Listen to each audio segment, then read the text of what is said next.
দিন দিন কঠিন হয়ে যাচ্ছে চাকরির বাজার, বাড়ছে বেকারত্বের হার। তবে এমন সব হতাশার মাঝেও আশার আলো দেখিয়ে যাচ্ছে বেশ কিছু সরকারি বেসরকারি প্রতিষ্ঠান। দর্শক, তার জন্য রাখতে হবে নিজেকে সব সময় আপডেট। স্বাগত জানাচ্ছি এই সপ্তাহের চাকরির বাজারে। আমি সাজিদ আরাফাত। পুরো আয়োজন জুড়ে আমরা দেখব এ সপ্তাহের চাকরির বাজারে কি কি রয়েছে। শুরুতে আমরা দেখতে চাই সরকারি কিছু প্রতিষ্ঠানের চাকরির বিজ্ঞপ্তি। আমরা শুরুতে দেখতে চাই রপ্তানি উন্নয়ন ব্যুরোর যে নিয়োগ বিজ্ঞপ্তি রয়েছে সেই বিজ্ঞপ্তি দেখতে চাই, এবং আমরা পর্দায় একটু দেখব রপ্তানি উন্নয়ন ব্যুরোতে কী ধরনের বিজ্ঞাপন দেওয়া হয়েছে।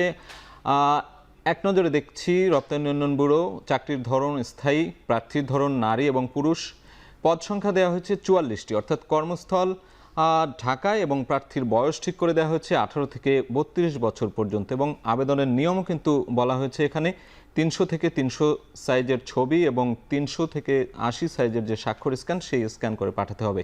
এবং আবেদন ফি এর কথাও বলা হয়েছে, টেলিটক প্রিপেড সিমের মাধ্যমে আবেদন করার 72 ঘন্টার মধ্যে সেই টাকা পরিশোধ করতে হবে, এবং আবেদনের শেষ সময় দেওয়া হয়েছে 22 মে 2025।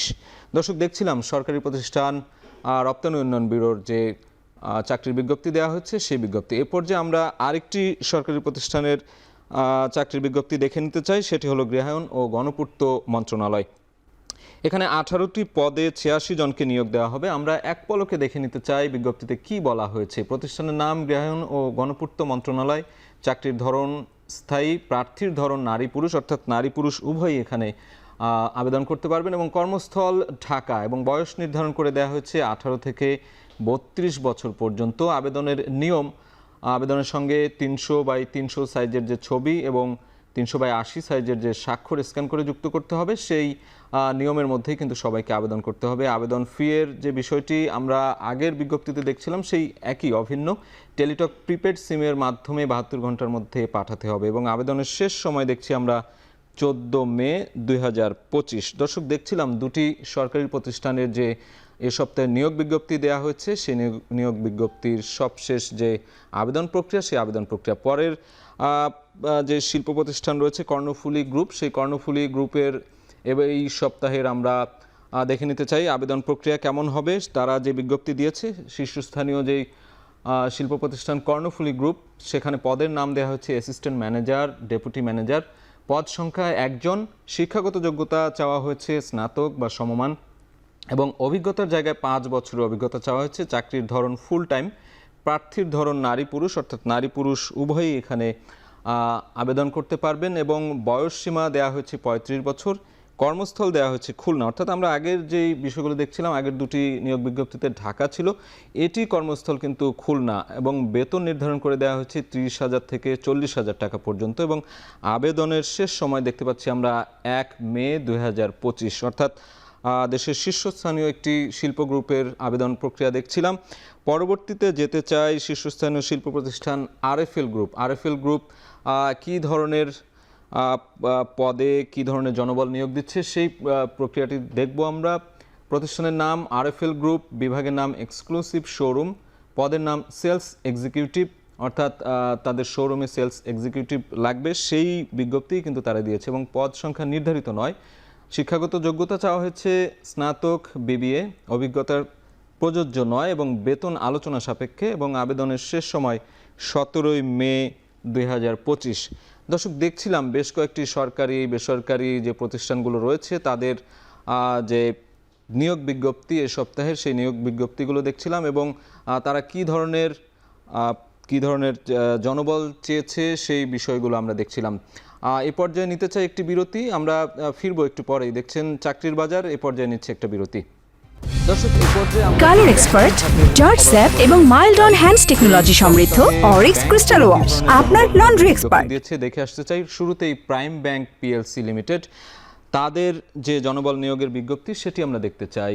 প্রতিষ্ঠানের নাম প্রাইম ব্যাংক পিএলসি, বিভাগের নাম ক্রেডিট রিস্ক ম্যানেজমেন্ট এমএসএমই, পদের নাম সাপ্লাই চেইন ফাইন্যান্স অ্যানালিস্ট, পদ সংখ্যা 2 জন, তারা 2 জনকেই নিয়োগ দেবে।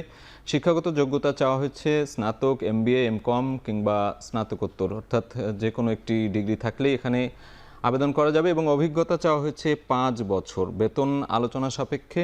চাকরির ধরন ফুল টাইম, প্রার্থীর ধরন নারী পুরুষ, নারী পুরুষ উভয় লিঙ্গের প্রার্থীরাই কিন্তু এখানে আবেদন করতে পারবে। বয়স নির্ধারণ করে দেওয়া হয়নি। কর্মস্থল ঢাকা। আবেদনের নিয়ম বলা হয়েছে প্রাইম ব্যাংকের যে ওয়েবসাইট রয়েছে, অফিসিয়াল ওয়েবসাইট, সেই ওয়েবসাইট থেকেই সবাই এখানে আবেদন করতে পারবেন এবং আবেদনের শেষ সময় 1 মে 2025। দর্শক, দেখছিলাম এ পর্যায়ে প্রাইম ব্যাংকের পরে আমরা আরেকটি ব্যাংক, বেসরকারি ব্যাংক আল আরাফা ব্যাংক, তাদের নিয়োগ বিজ্ঞপ্তি দেখতে চাই। তারা কি ধরনের মানুষ বা কি ধরনের জনবল নিয়োগ দেবে সেই বিষয়টি আমরা দেখব। আল আরাফা ইসলামী ব্যাংক পিএলসি, বিভাগের নাম cash management corporate banking division, পদের নাম দেওয়া হচ্ছে পিও এভিপি, পদ সংখ্যা নির্ধারিত নয়। শিক্ষাগত যোগ্যতা চাওয়া হয়েছে স্নাতক এবং অভিজ্ঞতার জায়গায় বলা হয়েছে 8 বছরের অভিজ্ঞতা থাকতে হবে এবং বেতন আলোচনা সাপেক্ষে। চাকরির ধরন ফুল টাইম, প্রার্থীর ধরন নারী পুরুষ, অর্থাৎ আগের যে বিজ্ঞাপন দেখছিলাম বিজ্ঞপ্তি সেই একই ধরনের এখানেও রয়েছে এবং বয়স নির্ধারণ করা হয়নি। কর্মস্থল ঢাকা। আবেদনের শেষ সময় দেওয়া হয়েছে 3 মে 2025। আমরা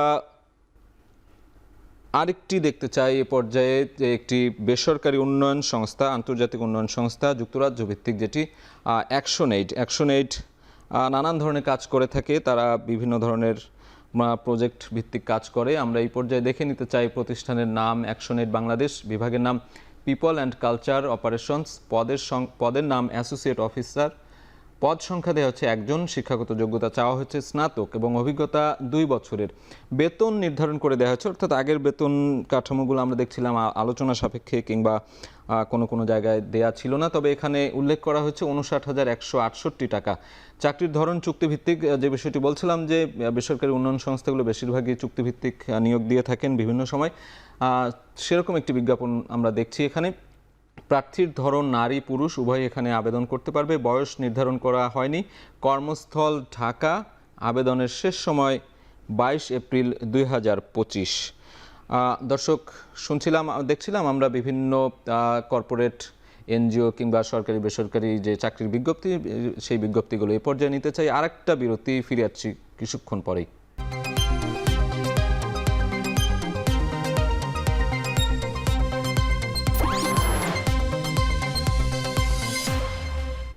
ফিরে এলাম বিরতির পর। দেখছেন চাকরির বাজার।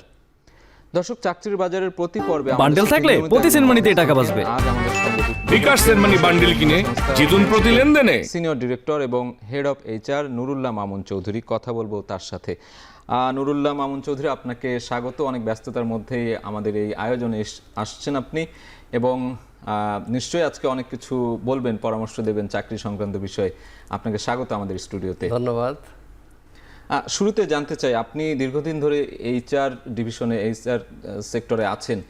সেখানে এই যে কর্মী নিয়োগ হয় কিংবা নতুন নতুন কর্মীদেরকে নিয়োগ দেওয়ার ক্ষেত্রে কি কি পলিসি মেনটেন করেন আপনারা এবং কি কি ধরনের যোগ্যতা থাকলে তাদেরকে নিয়োগ দেওয়ার ক্ষেত্রে আপনাদের সহজ হয় বা কি ধরনের পলিসি আপনারা মেনটেন করেন সেটি একটু জানতে চাই।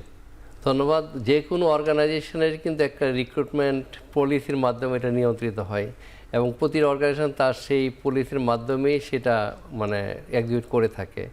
তো আমাদেরও ফ্রেন্ডশিপে এরকম একটা পলিসি আছে, যে পলিসির মাধ্যমে আমরা একটা প্রসেসের মাধ্যমে সেই রিক্রুটমেন্টটা দিয়ে থাকি এবং প্রতিটা পজিশনের শুরুতে একটা জব ডিসক্রিপশন তৈরি করা হয় এবং জব স্পেসিফিকেশন তৈরি করা হয় যে এই পজিশনটাতে কী কী কাজ করতে হবে এবং সেই কাজগুলো করার জন্য তার কী কী যোগ্যতা দক্ষতা লাগবে, সেটার উপর ভিত্তি করে সেই জিনিসটাকে আমরা অ্যাডভার্টাইজমেন্টের মাধ্যমে যাই এবং সেই অ্যাডভার্টাইজমেন্ট আমাদের বিডি জবসেই আমাদের বেশিরভাগ অ্যাডভার্টাইজমেন্টগুলো গিয়ে থাকে এবং সেই অ্যাডভার্টাইজমেন্টের মাধ্যমে লোকজন সেই পজিশনের জন্য অ্যাপ্লাই করে থাকে এবং সে অ্যাপ্লাই করার পরে যেটা হয় যে আমরা সেই দেখি যে আসলে সেই যোগ্যতাগুলো যেটা আমরা চেয়েছিলাম সেটা মিট করেছে কি না। যদি মিট করে থাকে তাদেরকে আমরা শর্টলিস্ট করি এবং তাদেরকে আমরা ইন্টারভিউ প্রসেসে ডাকি। তো এখানে একটা সমস্যা হয় যে আসলে লোকজন যেটা করে যে যোগ্যতা মিলুক আর না মিলুক, দে থ্রো দেয়ার সিভি। তো তাতে করে আমাদের শর্ট লিস্টিং করতে একটা বড় সমস্যা হয়ে যায় যে আসলে তার হয়তো দেখা যায় আমি চাচ্ছি ম্যানেজার একজন ফ্রেশ গ্র্যাজুয়েট, সে তার কোনো কিছু মিস করছে না, সে অ্যাপ্লাই করে বসে আছে। তো এই জন্য আমাদের দেখা যায় আমাদের অনেক বেশি আমরা এক্সপেকটেশন থেকে আমরা অ্যাপ্লিকেশনগুলো পেয়ে থাকি। এই জায়গায় ওদেরকে একটু খেয়াল রাখতে হবে আসলে আমি কি মিট করছি কিনা। সেক্ষেত্রে বাছাই প্রক্রিয়াটা কি অনেক চ্যালেঞ্জিং হয় কিনা আপনাদের জন্য? হ্যাঁ, একটা চ্যালেঞ্জিং হয়ে যায়, বিকজ আমার হয়তো লাগবে 10 জন আমি হয়তো এখানে 600 অ্যাপ্লিকেশন পেয়েছি, এবং দেখা যায় সেখানে একটা বড় অংশ তারা হয়তো এইটার সাথে কোনোভাবেই কোনো ক্রাইটেরিয়া মিট করছে না। তো সেজন্য বাছাই প্রক্রিয়ায় আমাদের একটু সময় বেশি দিতে হয়, এবং যখন আমরা পেয়ে যাই তখন আমরা বেসড অন দ্যাট শর্টলিস্টিং সিভি তখন আমরা দুজনকে ইন্টারভিউ প্রসেসে ডাকি। তরুণদের জন্য কি ধরনের পরামর্শ আছে আপনার? বেসরকারি উন্নয়ন সংস্থাগুলোতে তো এখন বেশ চাহিদা তরুণদের মধ্যে দেখা যায়, সেই তরুণদের জন্য পরামর্শ যেটা হচ্ছে যে আসলে তরুণরা তারা প্রথমেই দেখবে যে আসলে ওই পজিশনের জন্য তাদের ক্রাইটেরিয়া ফুলফিল করে কিনা। আমরা কিন্তু এনজিও সেক্টরে অনেক ফ্রেশ গ্র্যাজুয়েটকে আমরা সুযোগ দিয়ে থাকি, এবং সেক্ষেত্রে তার প্রথম ক্রাইটেরিয়া হচ্ছে যে তার যদি সেই পজিশনের সাথে তার মিনিমাম যদি তার হয়ে থাকে স্পেসিফিকেশনগুলো, তখনই তাদেরকে অ্যাপ্লাই করা উচিত। এবং অ্যাপ্লাই করার পরে আমি একটা জিনিস বলবো যে যদি তারা দেখে যে তাদেরকে শর্টলিস্ট করা হয়েছে, তারা কিন্তু 50%-এর বেশি তারা এগিয়ে গিয়েছে। কারণ যখন শর্টলিস্ট করা হয় তাদের সিভিটার উপর ভিত্তি করে করা হয়, এবং সেই সিভিটাতে যদি দেখা যায় যে তাকে নেওয়ার জন্য এই পজিশনে যে যোগ্যতা দরকার, তাই সে অনুযায়ী কিন্তু তাদেরকে আসলে শর্টলিস্ট করা হয়ে থাকে। আর ইন্টারভিউ প্রসেসটা কিছুই না, শুধু সিভিটাকে ভ্যালিডেট করা। একটা ছেলেকে বা একটা মেয়েকে যদি ইন্টারভিউতে ডাকা হয়, এবং সে ডাকা হয় মানে হচ্ছে যে তার রিকোয়ারমেন্ট, সে প্রাইমারি রিকোয়ারমেন্ট ফুলফিল করছে। পরবর্তীতে তাকে সিভিটা সামনে রেখে কিন্তু তাকে প্রশ্ন করা হয়, এবং সে যদি সিভি অনুযায়ী যদি সে তার জাস্টিফাই করতে পারে যে সিভিতে সে যা লিখেছে সঠিক লিখেছে, তখন কিন্তু তাকে আসলে জবটা অফার করে। So interview is nothing but validating his সিভিতে যা লিখেছে সেটা যদি সে প্রমাণ করতে পারে যে ইয়াস সে সঠিক কথাটা লিখেছে, তখন কিন্তু তাকে চাকরিটা দেওয়া হয়। আপনাদের অনেকগুলো নিয়োগ চুক্তিভিত্তিক হয়ে থাকে, অনেকগুলো পার্মানেন্ট হয়ে থাকে। এই বিষয়গুলো কিভাবে ঠিক করেন? কিভাবে চুক্তিভিত্তিক 6 মাস 1 বছরের এখানে কিভাবে নিয়োগ দেন, বা এখানে কাদের চাহিদা বেশি থাকে, কারা বেশি আগ্রহী হয়? আমাদের দুই ধরনের আছে। একটা আছে যে আমাদের শর্ট টার্ম প্রজেক্ট আছে, এবং আপনারা জানেন যে আমাদের রিক্রুটমেন্টগুলো বেসিক্যালি প্রজেক্ট স্পেসিফিক থাকে, এবং সেটা ডোনর ফান্ডেড থাকে।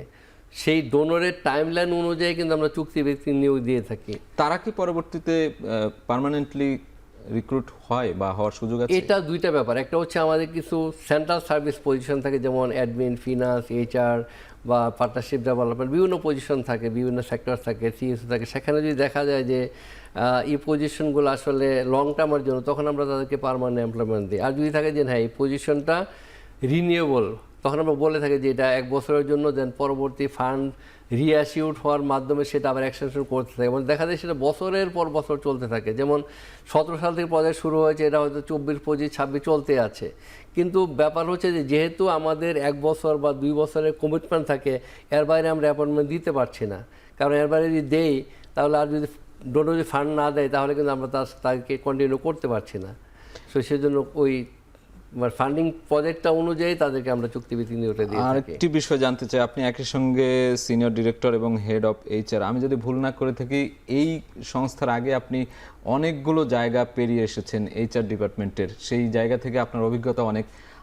সাধারণত কি করলে সহজে এই যে চাকরির যে বিজ্ঞপ্তিগুলো আমরা দেখলাম, অনেকগুলো চাকরির অফার, আপনি বলছেন যে অনেকগুলো CV সেখানে জমা পড়ে, খুব সহজে যদি কেউ উতরে যেতে চায় বা খুব সহজে যদি চাকরিটা পেতে চায়, সেক্ষেত্রে তাকে কি করতে হবে? প্রথম তাকে যেটা করতে হবে, আগে দেখতে হবে যে পজিশনে তার সাথে যায় কি না। সেই পজিশনের যে রিকোয়ারমেন্ট, সেই রিকোয়ারমেন্টগুলো ফুলফিল করলে তাকে অ্যাপ্লাই করা উচিত। অ্যাপ্লাই করার পরে তাকে যেটা করতে হবে, তাকে জবগুলো খুব স্পেসিফিক্যালি মনোযোগ সহকারে তাকে পড়তে হবে। অনেক সময় দেখা যায় জব ডিসক্রিপশনটা সে না পড়ে বা অ্যাডটা না পড়ে সে চলে যায়। যখন বলা হয় যে আপনাকে তো ফর এক্সাম্পল প্রকিউরমেন্ট এক্সিকিউটিভ হিসাবে ডাকা হয়েছে, বলেন তো এটার কী কী কাজ, সে কিছুই বলতে পারছে না। তো তাকে সেই পজিশনের যে অ্যাডটা, সে তাকে খুব থরোলি তাকে জানতে হবে যে দিস ইজ দ্য অ্যাক্টিভিটিজ, এগুলো আমাকে করতে হবে। তখন তাকে সেই জবগুলো জানতে হবে। নাম্বার 2 হচ্ছে প্রতিটা জবের ক্ষেত্রে তার আসলে কীভাবে সে কন্ট্রিবিউট করবে, সেইভাবে তাকে খুব ওয়াকেবল হতে পারে। ইয়াস, এই কাজটা আমি এভাবে করবো, এটা এভাবে করব। এবং সেখানে সবচেয়ে ইম্পর্ট্যান্ট যে ব্যাপারটা হচ্ছে যে তাকে টোটাল নিজ সম্পর্কে জানতে হবে। আমরা অনেক সময় হয় কি, আমরা বিভিন্ন অর্গানাইজেশনের সোয়াট করি, বাট ইন্ডিভিজুয়াল সোয়াট আমরা করি না। তাকে জানতে হবে তার স্ট্রং পয়েন্টগুলো কী আছে, তাকে জানতে হবে তার উইকনেস বা ডেভেলপমেন্ট নিডগুলো কী আছে, তাকে জানতে হবে তার অপরচুনিটি এবং থ্রেট তার কী আছে।